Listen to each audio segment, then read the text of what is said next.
नमस्कार, आप देख रहे हैं S11 न्यूज चैनल और मैं हूं आपके साथ आकांक्षा आनंद। बने रहिए मेरे साथ और देखते रहिए दिन भर की बड़ी खबरें सबसे पहले आप तक।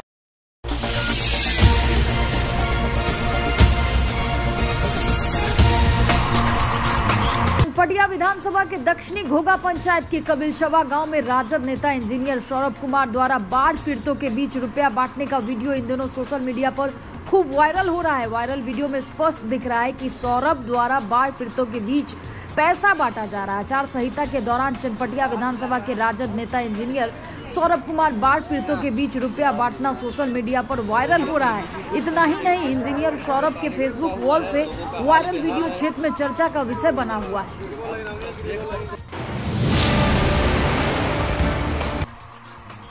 धनहा पुलिस ने एक पिकअप से 3 ड्राम में 600 लीटर स्पिरिट के साथ चालक को किया गिरफ्तार। धनहा पुलिस ने वहां जांच के क्रम में एक पिकअप से 3 ड्राम में करीब 600 लीटर स्पिरिट के साथ पिकअप चालक यशपाल पटेल को गिरफ्तार कर लिया है। जानकारी के अनुसार मंगलवार को बांसी धनहा मुख्य मार्ग में तमकुहुआ स्थित चंडेल पेट्रोल पंप के पास थाना अध्यक्ष शंभू शरण गुप्ता पुलिस बल के साथ वाहन जांच कर रहे थे। इसी दौरान यूपी 57 T 6559 संख्या वाली पिकअप बांसी की तरफ से आ रही थी।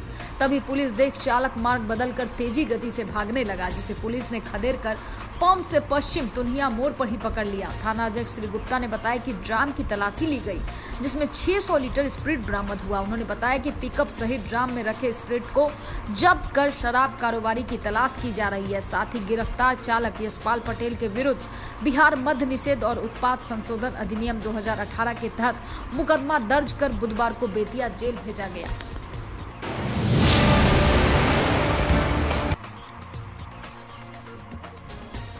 योगा पट्टी वीडियो ने मतदाता जागरूकता वाहन को हरी झंडी दिखाकर किया रवाना। विधानसभा चुनाव को लेकर तैयारियां जोर शोर से चल रही है। इसी कड़ी में मतदान फीसद बढ़ाने के उद्देश्य से योगा पट्टी प्रखंड विकास पदाधिकारी संजीव कुमार बुधवार को प्रखंड मुख्यालय से मतदाता जागरूकता रथ को हरी झंडी दिखाकर रवाना किया, जो प्रखंड क्षेत्र के सभी पंचायतों में गांव-गांव भ्रमण कर ऑडियो और वीडियो के माध्यम से मतदाताओं को अपने मताधिकार का प्रयोग करने के लिए प्रेरित करेगा। वीडियो श्री कुमार ने बताया कि ग्रामीण क्षेत्रों में आज भी कई लोग अपने एक मत का महत्व नहीं समझते हैं। वैसे ही लोगों को उनके मत का महत्व समझाने के लिए जिला अधिकारी के आदेश पर मतदाता जागरूकता वाहन को रवाना किया गया है, जो प्रत्येक बूथों सहित हर वार्ड में भ्रमण कर लोगों को जागरूक करेगी। अलग अलग मामले में 3 आरोपी गिरफ्तार। नरकटियागंज साठी पुलिस द्वारा अलग अलग मामले में 3 आरोपी को गिरफ्तार कर लिया गया है। बताया जा रहा है कि कांड संख्या 42/20 के अभियुक्त रेमन उर्फ ऋतिक कुमार 23 वर्ष हरनिया निवासी, कांड संख्या 167/20 के आरोपी रवि कुमार 18 वर्ष छवरिया थाना मझौलिया, कांड संख्या 162/17 के आरोपी के वारंटी भागरथी दास सतवरिया निवासी को गिरफ्तार कर लिया गया है। साठी थाना अध्यक्ष राजू कुमार मिश्र ने बताया कि अलग अलग मामले में 3 आरोपी की गिरफ्तारी हुई है, जिसे न्यायिक हिरासत में जेल भेजा जा रहा है।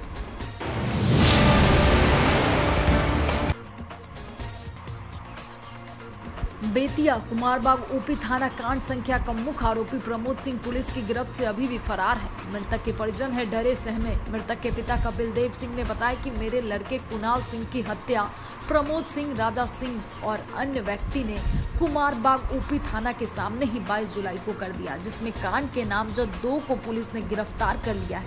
वहीं कांड के मुख्य आरोपी को आज तक पुलिस गिरफ्तार करने में नाकामयाब रही है। साथ ही प्रमोद सिंह द्वारा एक और बच्चे, मेरे बेटे और मुझे जान से मारने की धमकी दी जा रही है। केस उठाने को लेकर उन्होंने यह भी बताया कि इस मामले को लेकर बेतिया पुलिस अधीक्षक और DIG को भी कांड के 2 अन्य आरोपी की गिरफ्तारी के लिए आवेदन दिया, पर आज तक उसकी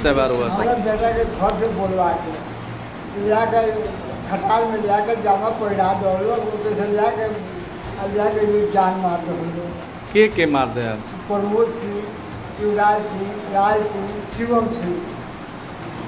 और रोज हमरा धमकी रोज देता केस उठा लेना सारा चौरों क्या तरह बेटा कहूँगी मार दे जाने केस मारने कलश केस उठा के धमकी देता प्रमोद सिंह करता रहे। तो पुलिस गिरफ्तार नहीं के करो, पुलिस गिरफ्तार नहीं करत। दर्जा के ठोकर 4 गो से दौलत है, हमारे क्यों सुनवाई नहीं करत। कोई प्रशासन आए तो हम 2 महीना 3 अढ़ाई महीना हो गई और गिरफ्तार नहीं करे। वहीं जाकर का SP DIG लोग के लगे कोई रहनी। हाँ, वही रहनी। 2 हो गई बात तो भी गिरफ्तारी नहीं के हो, एसपी सर को टूट दिया, सर को टूट चल गए तो वो गिरफ्तारी नहीं के हो, अरेस्टिंग रोक रहल बात। अभी केहू के गिरफ्तारी नहीं के भाई? दू आदमी के गिरफ्तारी भइल बा। के गिरफ्तारी? शिवराज सिंह, प्रमोद सिंह, शिवम सिंह के गिरफ्तारी अभी तक नहीं के भइल। हाँ 24 घंटा दबाव हो रहा है, सुले माजर टिकल के दबाव डालता? प्रमोद सिंह डालता है। क्या कहता रहे? केस सुले कलो, केस उठा लेना तोहरों का तो बेटा का दूर जाएगा। का नाम पड़ी अपन? कपिल देव सिंह। के मरल रहे और के लागत रहे? हमारे लड़का कुणाल सिंह मरल पड़े, जे संतान कुणाल सिंह बेटा।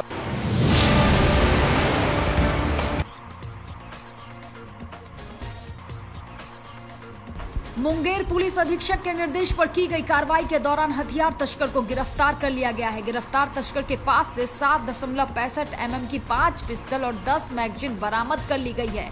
पुलिस अधीक्षक लिपि सिंह ने बताया कि सूचना मिली थी कि तारापुर और खड़गपुर क्षेत्रों में कुछ हथियार तस्कर हथियार लेकर डिलीवरी करने जाने वाले हैं। सूचना के बाद खड़गपुर, तारापुर और असरगंज थाना क्षेत्रों में सघन वाहन चेकिंग लगाई गई और एसडीपीओ तारापुर को कार्रवाई की मॉनिटरिंग के लिए निर्देशित किया गया। तारापुर अनुमंडल पुलिस पदाधिकारी पंकज कुमार के नेतृत्व में सघन चेकिंग अभियान शुरू किया गया। चेकिंग के दौरान तारापुर थाना अध्यक्ष को एक संदिग्ध बाइक भगाते हुए मिली। गंगटी पुलिस के पास तारापुर थाना अध्यक्ष अमृत कुमार के नेतृत्व में वाहन जांच के दौरान एक बाइक को रोकने की कोशिश की गई, लेकिन बाइक पर पीछा बैठा युवक भागने की कोशिश करने लगा। पुलिस ने खदेड़ कर भाग रहे युवक को पकड़ा तो गिरफ्तार व्यक्ति की पहचान मुफसिल थाना क्षेत्र अंतर्गत सुतुरखाना निवासी अमन कुमार के तौर पर की गई। उसके थैले की तलाशी लेने पर 5 पिस्टल और 10 मैगजीन बरामद की गई। गिरफ्तार तस्कर अमन कुमार पहले भी 3 बार जेल जा चुका है और मुंगेर में बड़े हथियार तस्कर के तौर पर उसकी गिनती होती है। गिरफ्तार तस्कर अमन कुमार पहले भी कई बार जेल जा चुका है और वह दूसरे जिलों में भी हथियार तस्करी के नेटवर्क को संचालित करता है। वहीं बता दें, मुंगेर पुलिस द्वारा लगातार अभियान चलाया जा रहा है और इसी कड़ी में यह बरामदगी हुई है। पुलिस अधीक्षक लिपि सिंह ने बताया कि अमन कुमार के खिलाफ तारापुर थाना में एफआईआर दर्ज की गई है। उसने कुछ और हथियार तस्करों के नाम बताए हैं जिनकी तलाश में पुलिस छापेमारी कर रही है। गुप्त सूचना मिली थी कि असरगंज और तारापुर क्षेत्र में कुछ हथियार तस्कर जमा होने वाले हैं। उसके बाद तारापुर, असरगंज और खड़गपुर थाना क्षेत्र में सघन चेकिंग लगाई गई। एक अमन कुमार का नाम का व्यक्ति जो कि सुतरखाना मुफस्सिल थाना का रहने वाला है, उसको गिरफ्तार किया गया। उसके पास से 5 7.65 mm की पिस्टल और 10 मैगजीन बरामद की गई है। अमन कुमार पूर्व में भी 3 बार आर्म्स एक्ट के केसेस में जेल जा चुका है। जिला सूचना इकाई काफ़ी दिनों से इसकी खोज में लगी हुई थी और अंततः इसको गिरफ्तार कर लिया गया है।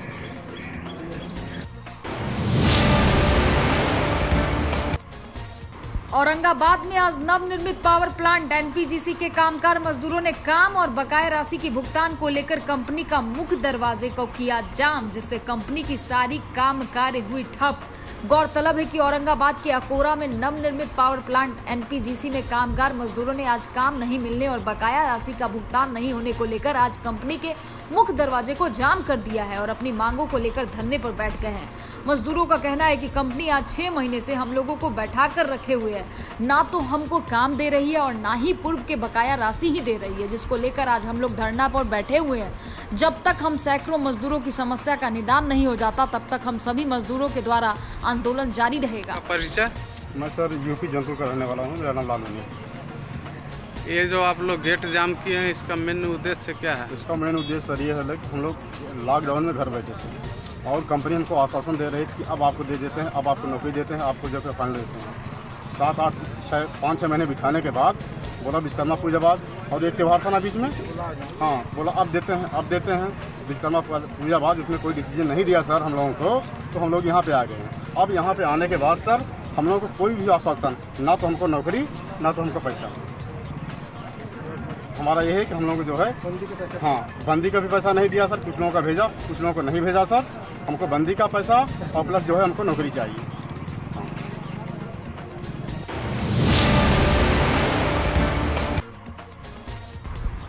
उत्तर प्रदेश से हो रही तस्करी पर लगाम लगाने के लिए बिहार और उत्तर प्रदेश के डीएम स्तर के अधिकारियों के बीच हुई बैठक। जिलाधिकारी ने कहा दोनों मिलकर लगाएंगे तस्करी पर विराम। बिहार में निष्पक्ष और शांतिपूर्ण चुनाव संपन्न कराने के लिए आज बक्सर समाहरणालय में उत्तर प्रदेश और बिहार के आला अधिकारियों ने बैठक किया, जिसमें बलिया एडीएम और बक्सर जिला अधिकारी ने भाग लिया। बैठक में शांतिपूर्ण चुनाव के मद्देनजर तस्करी संबंधित सभी पहलुओं पर चर्चा की गई, जिसमें यह तय हुआ कि सीमावर्ती जिले में बिकने वाली शराब पर वहां प्रशासन नजर रखेगी और बिहार के तस्करों को भी उत्तर प्रदेश की जमीन को तस्करी के लिए इस्तेमाल से रोकने की पूरी प्रयास करेगी। चुनाव के पहले हम लोग जो है इंटर डिस्ट्रिक्ट बॉर्डर कोऑर्डिनेशन हम लोग करते हैं। 18 अगस्त को हम लोगों ने गाजीपुर के साथ एक बैठक किया था जो कैमूर में हुआ था, और चूँकि बलिया से हम लोगों का काफ़ी लंबा बॉर्डर है जो शेयर होता है, खासकर जो नदी के मार्ग से भी बहुत सारे जो असामाजिक तत्व हैं, चाहे वो शराब का अवैध जो आता है उससे हो सकता है, या फिर आर्म्स का भी जो ये रहता है।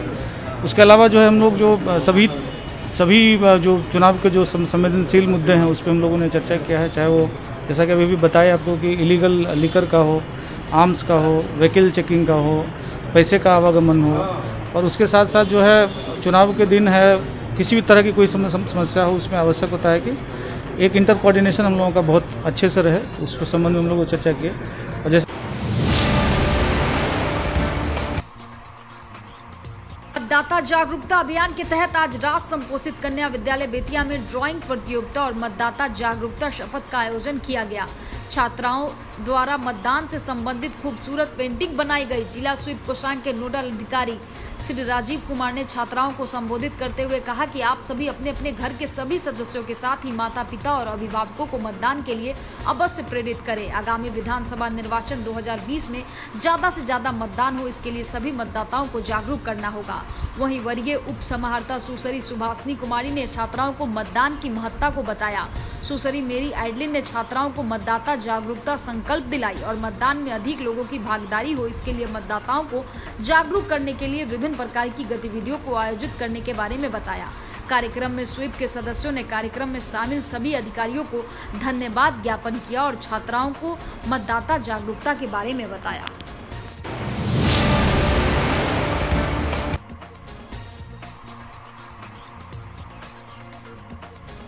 बगहा अनुमंडल कार्यालय NH 727 के समीप आगामी चुनाव को लेकर सघन वाहन जांच अभियान के तहत राजद प्रकोष्ठ के जिला उपाध्यक्ष को पुलिस ने चोरी के ब्रेजा कार के साथ गिरफ्तार किया है। राजद अल्पसंख्यक प्रकोष्ठ के जिला उपाध्यक्ष हिदायतुल्लाह करीम अपनी ब्रेजा कार में राजद का झंडा लगाकर मंगलपुर से बगहा की तरफ जा रहे थे। बगहा 2 अंचलाधिकारी राकेश कुमार के द्वारा अनुमंडल कार्यालय के समीप चुनाव आचार संहिता को लेकर वाहन जांच किया जा रहा था। गाड़ी में पार्टी की झंडा देखकर सीओ ने सिपाहियों को गाड़ी रोकने का आदेश दिया। उसके बाद सीओ ने चुनाव आचार संहिता का उल्लंघन करने के आरोप में गाड़ी जब्त कर पटखौली थाना को सुपुर्द कर दिया। पटखौली थाना ने जब राजद अल्पसंख्यक उपाध्यक्ष से गाड़ी की कागजात मांगी तो उनके द्वारा जो कागजात प्रस्तुत किया गया वह जांचोपरांत जाली पाया गया। पटखौली ओपी थानाध्यक्ष धर्मवीर भारती ने बताया कि राजद नेता द्वारा जो कागजात प्रस्तुत किया गया उसमें कई जगह ओवर राइटिंग किया गया था, जिससे कागजात पर संदेह उत्पन्न हुआ। जांच करने पर पता चला कि गाड़ी चोरी की है। वहीं गाड़ी के इंजन पर हैमरिंग किया हुआ पाया गया। थानाध्यक्ष श्री भारती ने बताया कि जांच में कागजात गलत पाया गया है। उन्होंने बताया कि गिरफ्तार राजद नेता हिदायतुल्लाह करीम और इशरुल हक को न्यायिक हिरासत में जेल भेज दिया गया।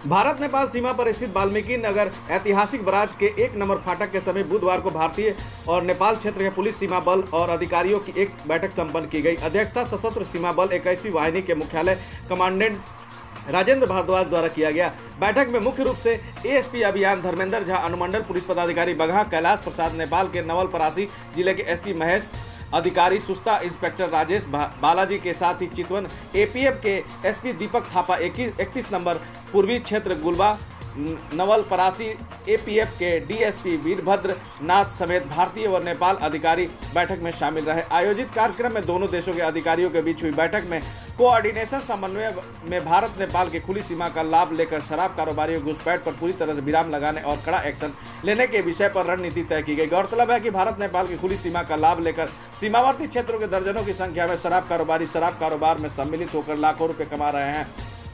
पुलिस और एसएसबी की लाख सतर्कता के बावजूद भी शराब कारोबारी लंबी सीमा क्षेत्र खुली रहने का लाभ उठा रहे हैं। हालांकि इस संबंध में अधिकारियों ने कुछ कहने से परहेज किया। समन्वय बैठक में दोनों देशों के अधिकारियों ने असामाजिक तत्वों को चिन्हित करने के साथ ही उनके विरुद्ध कार्रवाई करने का रणनीति बनाई है। साथ ही विधानसभा चुनाव को लेकर भारत नेपाल खुली सीमा का लाभ कोई असामाजिक तत्व नहीं ले सके वैसे लोगों को चिन्हित किया जाएगा। गंडक बराज के रास्ते नेपाल जाने के विषय पर पत्रकारों ने जब पूछा तो एसएसबी कमांडेंट राजेंद्र भारद्वाज ने बताया कि यह दोनों देशों के बीच का मामला है जिस पर उच्च स्तरीय निर्णय लिया जाएगा। बॉर्डर खुलने के संदर्भ में दोनों देश के पुलिस प्रशासन और सशस्त्र सीमा बल के वरीय अधिकारियों के निर्देश का पालन करेगा। भारत नेपाल सीमा क्षेत्र में दोनों देशों की सुरक्षा अधिकारियों के द्वारा लॉन्ग रेंज पेट्रोलिंग के जरिए लिया जाएगा ताकि भय मुक्त माहौल का कायम हो सके। अपराध और अपराधियों की सफाया को लेकर दोनों देश की सुरक्षा अधिकारियों के द्वारा ज्वाइंट पेट्रोलिंग करने पर जोर दिया गया।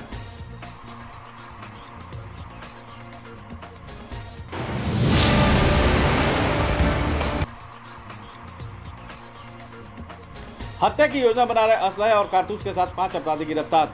मैनाटांड थाना क्षेत्र के चिवटाहा गांव में बंदूक और कारतूस के साथ हत्या, रंगदारी, कुमारबाग, रैंक पॉइंट और पर वर्चस्व जमाने हेतु हत्या की योजना बना रहे 5 अपराधियों को पुलिस टीम ने गिरफ्तार कर लिया। पुलिस अधीक्षक उपेंद्र नाथ वर्मा ने बताया कि मंगलवार को देर रात सूचना मिली कि चिवटाहा गांव के पास जुल्फकार मियां से मिलकर हथियार व कारतूस के साथ अपराधियों की टीम हत्या की योजना बना रहे हैं। तुरंत पुलिस निरीक्षक अशोक कुमार के नेतृत्व में एक टीम बनाकर छापेमारी की गई।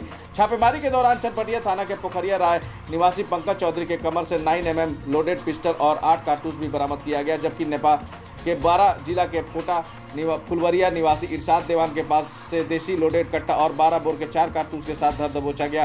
साथ में 3 अन्य अपराधी चनपटिया के पोखरिया राय के सिकंदर कुमार बगहा, पुलिस जिला के चौतरवा थाना के भुट्टी टोला के असलम देवान और गौनाहा थाना के खोड़ा पकड़ी निवासी नूर आलम अंसारी भी गिरफ्तार किए गए। उन्होंने बताया कि पकड़े गए सभी अपराधियों पर चनपटिया, मझौलिया और इनरवा थाना में आपराधिक इतिहास को लेकर मामला भी दर्ज है। हथियार और कारतूस के साथ पकड़े गए 5 अपराधियों के विरुद्ध आर्म्स एक्ट के तहत केस दर्ज कर जेल भेज दिया गया।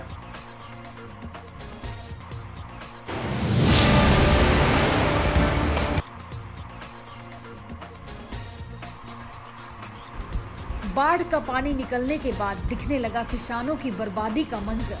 बाढ़ का पानी गांव से निकल चुका है, नदियां अपने रौद्र रूप को त्याग अपने वास्तविक रूप में बहने लगी हैं। किंतु बाढ़ ने जो पश्चिम चंपारण में कहर किसानों पर ढाया है, इससे कई किसानों के सामने भुखमरी की स्थिति आ गई है। बाढ़ के दौरान लोग अपनी और अपने परिवार के सदस्यों सहित अपने माल मवेशियों को बचाने में लगे थे, किंतु बाढ़ उतरने के बाद जब किसानों ने अपनी फसल को देखा तो अपने आप को कंगाल पाया। पल भर में ही सारे सपने चकनाचूर हो गए। एक तरफ साहूकार का सुद सहित मूलधन अजगर की तरह मुंह बाय निगलने को तैयार, तो दूसरी तरफ बच्चों का पेट भरने की चिंता सताने लगी है। कारण बाढ़ के पूर्व किसानों ने अपने खून पसीने से सींचकर जो फसल तैयार किया था, उसी के भरोसे बेटी की शादी, बूढ़ी बीमार माँ का इलाज, बेटे को अच्छे स्कूल में दाखिला और साहूकार का सुद समेत रकम लौटाने की उम्मीद थी। किंतु एक दिन में आई बाढ़ ने सभी अरमानों को पल भर में चकनाचूर कर दिया। ऐसे में बगहा एक प्रखंड के तिसहरिया बथवरिया पंचायत स्थित वार्ड संख्या 1 मकरी गांव निवासी सतार मियां का पुत्र गैसू रहमान ने बताया कि कड़ी मेहनत से अपने पुश्तैनी जमीन में साहूकार से ब्याज पर रुपया लेकर 55 डेसीमिल जमीन में धान लगाया था। उसी फसल से पूरे परिवार का भोजन का आसरा था। लहलहाते फसल देख कई हसीन सपने अंगड़ाइयां ले रही थी, किंतु 6 माह से खून पसीने से सींचा गया फसल सितंबर माह में आई प्रलयकारी बाढ़ ने एक ही दिन में हमारे जैसे हजारों छोटे बड़े किसानों का बेड़ा गर्क कर दिया। बाढ़ के पानी में डूबा धान अंदर ही अंदर अंकुरित हो गया है। किसान बमुश्किल खेतों में चारपाई बिछाकर किसी तरह सड़े गले और बचे हुए अनाज को पानी से बाहर निकालने में जुटे हैं, परंतु वह भी 9 की लकड़ी 90 खर्च साबित हो रही है। ऐसे में दर्जनों पीड़ित किसानों की माने तो उनका एकमात्र आसरा सरकार की मुआवजे पर टिकी है, और वह मुआवजा डूबते को तिनके का सहारा साबित होगा। अब देखना होगा कि सरकार इन मासूम किसानों के दुख दर्द पर मरहम लगाती भी है या नहीं। पूरा फसल बर्बाद हो चुका है, इसमें धान में अंकुरण हो गया है, तो ऐसी परिस्थिति में तो आपके सामने बहुत विकट समस्या आ गई आगे के लिए। इसमें मजदूर तो मिल नहीं रहे हैं जाना खेत में पानी निकालने के लिए, कि यहाँ से 7 रोजों से पानी पूरे खेत डूब गया है। देखिए अगल बगल के पानी, और आज कल से ये धान की कटाई शुरू है। 4-5 आदमी कल से लगे हुए हैं, फिर भी आज तक कभी एक कटाई नहीं हुई है। 55 डिसमिल जमीन है, तो इसमें सरकार हमारी क्या मुआवजा देगी, क्या करेगी? आप देखिए सामने आपके ये अंकुरन है। कुल मिलाजुला करके आपकी पूरी फसल चौपट हो गई है। हमारी फसल तो बिल्कुल सामने है, दिख रहा है कि पूरे अंकुरित थी, वो अनाज जितने सारे अंकुरित हो गया है। इसमें बाढ़ से पूरा लबालब भरा हुआ था। ऐसे में आप क्या चाहते हैं सरकार से? हम चाहते हैं कि सरकार हमको मुआवजा दे, फसल क्षति दे, हम यही चाहते हैं। आपका नाम? हमारा नाम गैसू रहमान बैठा है, सन ऑफ ग्राम मानपुर मकी, वार्ड नंबर 1, वार्ड सचिव भी हैं, मैं सचिव भी हूँ वार्ड नंबर 1 के।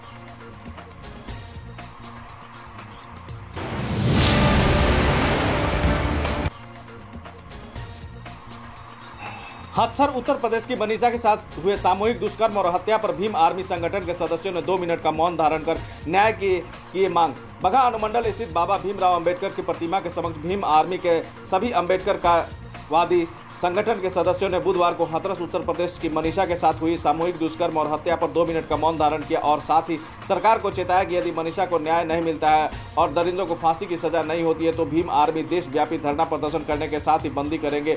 भीम आर्मी के जिला अध्यक्ष ने बताया कि रामदरेश राम मनीषा वाल्मीकि के साथ दुराचार के बाद की गई बर्बरता के विरोध में भीम आर्मी संगठन के विरोध जताते हुए मनीषा हत्याकांड को फास्ट ट्रैक कोर्ट में चलाने की मांग की। उन्होंने बताया कि हाथरस जिले में कुछ दबंगों ने मनीषा वाल्मीकि के साथ दुष्कर्म किया। आरोपियों ने मनीषा के साथ बेरहमी के साथ सारी हदें पार कर दी। उसके बाद उपचार के दौरान मनीषा की मौत हो गई, जिसको लेकर 2 मिनट का मौन धारण कर न्याय की मांग की गई। इसके साथ ही पीड़िता के परिवार को सुरक्षा और आर्थिक सहायता देने पर जोर भी दिया गया।